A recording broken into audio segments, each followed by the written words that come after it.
Allora, avete deciso? Chi volete che vi liberi? Gesù o Barabba?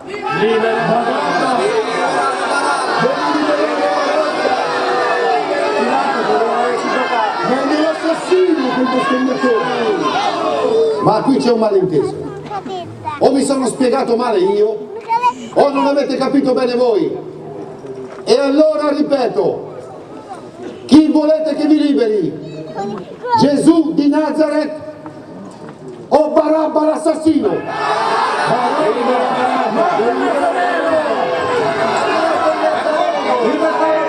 Giove volante!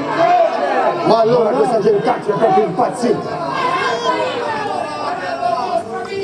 Eppure tu, profeta da strapazzo, vedo che ti sei fatto molti amici con i tuoi miracoli e bei discorsi. Comunque facciamola finita. Ciò che volete sia, in ossequio al costume vigente, vista la scelta del popolo, ordino e decreto immediata scarcerazione e liberazione di Barabba. Centurione, togli le catene al prigioniero e mettilo in libertà.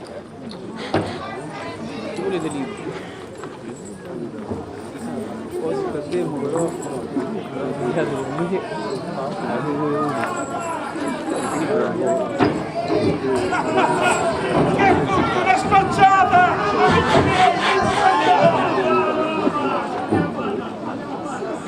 E del profeta che ne faccia? A morte! Siete di fisso!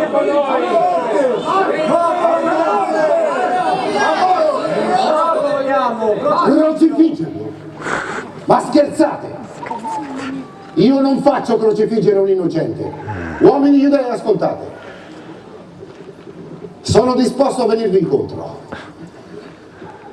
L'accusato non merita la morte, anche se non si può mettere in dubbio il fatto che abbia creato molte noie. Ed è per questo che gli infliggerò un duro castigo, tale da far pentire lui e soddisfare tutti quanti voi. Ma che castigo! Toglilo di mezzo! Ho detto! Gesù di Nazareth sia flagellato. Centurione, fai eseguire. Io stesso verrò a controllare che tutto sia fatto in regola.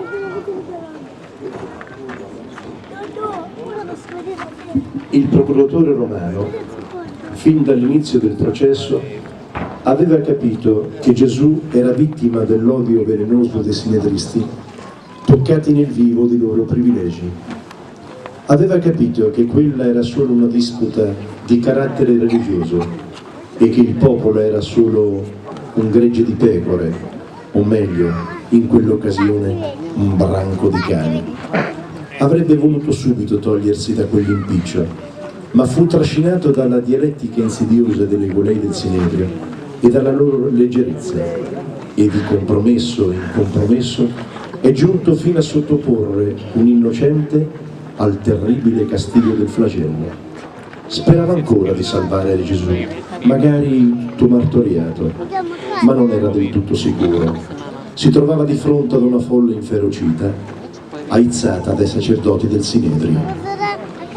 Il servo del Signore non fa resistenza, non si tira indietro, va incontro alla morte senza aprire la bocca.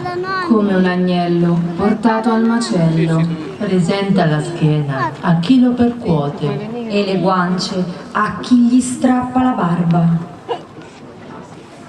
Il servo del Signore non sottrae la faccia agli oltraggi e agli sputi.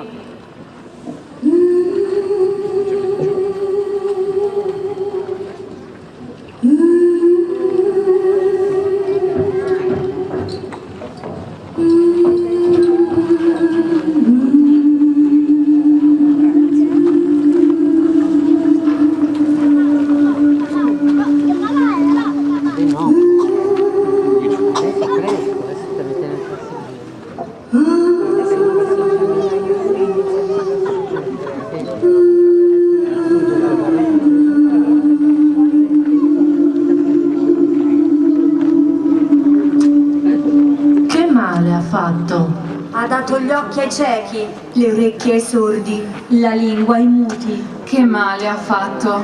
Ha sanato gli storpi. Ha dato la vita ai morti. Che male ha fatto? Ha detto che Dio è nostro Padre. Che siamo tutti fratelli. Che male ha fatto?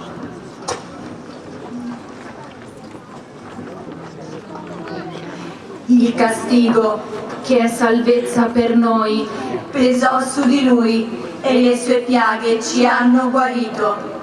Con oppressione e ingiusta sentenza fu tolto di mezzo.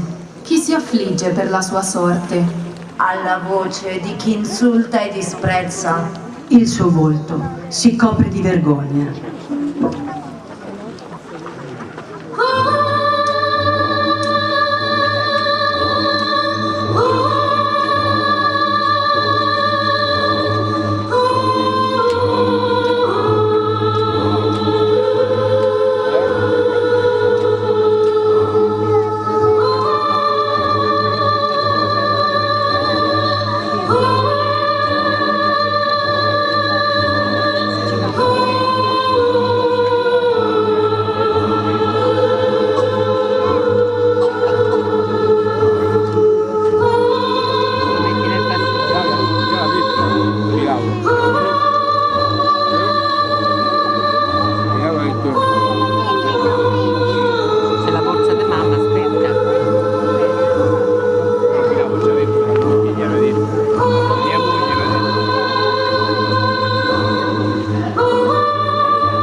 Uomo di Nazareth, è la tua gente che devi ringraziare per questo bel servizio che ti ho reso.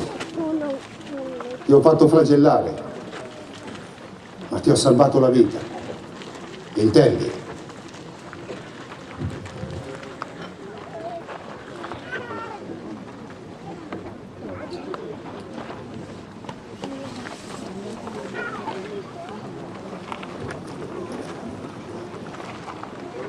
Giuda Iscariota, vedendo che per il suo maestro si metteva male, comprese chiaramente d'essere stato usato come vile strumento dagli uomini del Sinedrio per le loro mire ambiziose e, preso da rimorso, andò da loro per rompere quella maledetta complicità.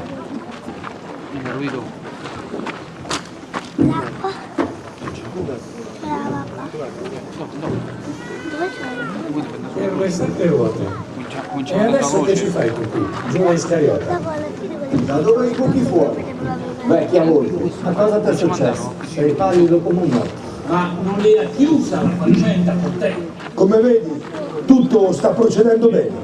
Ormai non c'è più scampo per quell'impostore. Ancora un po' e ce ne saremo liberati. Gloria sia al Santo dei Santi! Gloria! Tu pure hai il tuo merito, anche se hai fatto un affare. Sì, bell'affare. L'ho perduto come si mette un agnello. Ho un vitello al beccaio. Ma cos'è? Forse non ti basta quello che ti abbiamo dato? No, io ci studo sui vostri denari. Teneteli, godeteveli e crepate. In quanto a me ho peccato tradendo sangue innocente. Hai peccato. E a noi lo vieni a raccontare. Hai peccato. E a noi cosa importa? Arrangiati! Dovevi pensarci prima. Cani, maledetti, maledizione!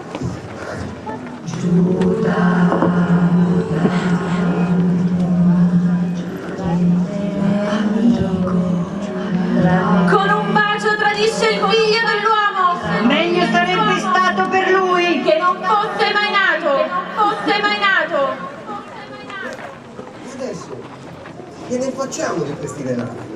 Dalla cassa del tesoro li abbiamo presi per compensare il servizio di Giuda. Nella cassa del tesoro li rimetteremo. No, non è lecito metterli nel tesoro del Tempio.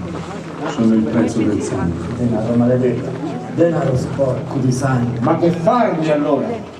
Si potrebbe combinare quell'affare col vasaglio per acquistarne il campo e farne il cimitero per i forestieri. Akeldama, campo del sangue, prezzo di colui che fu mercanteggiato.